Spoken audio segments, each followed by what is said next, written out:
Well, hi, I'm Jay Arthur, author of Lean Six Sigma Demystified and QI Macros.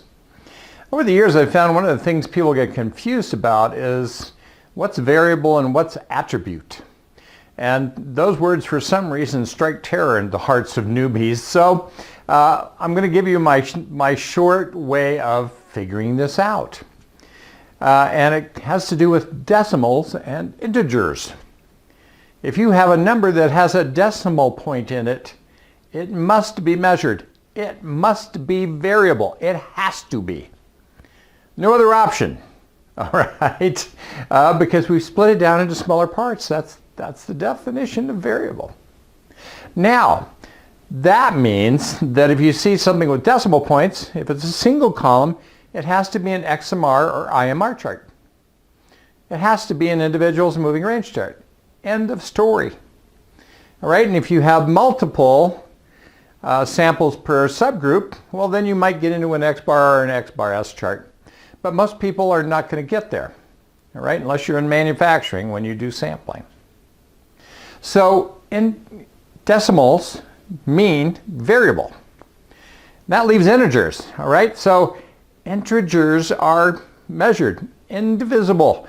They have to be attribute. Have to be attribute.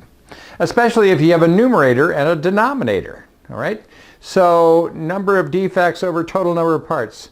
Number of medication errors over total medications dispensed, right? Any bunch of integers, the smaller one on top and a bigger one on the bottom, is, by definition, attribute.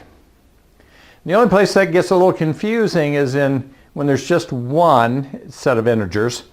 Well, it could be things like injuries, so that would be a C chart, but it could also be number of days to pay an invoice. And days are measured. That doesn't have a decimal point, but that could be variable. Now, here's the fun thing. Little known fact, you take the numerator, you divide it by the denominator, you get a ratio. And that ratio has a decimal point. And guess what? You can use an XMR chart with that. So you can convert just about everything there is to know into data you can use with an XMR chart. And when you're first learning, master one chart. Dr. Donald Wheeler calls the XMR IMR chart the Swiss Army knife of charts. All right, so master that one chart and really get used to using it, and then you can begin to add in the others. All right, so this is pretty simple, right?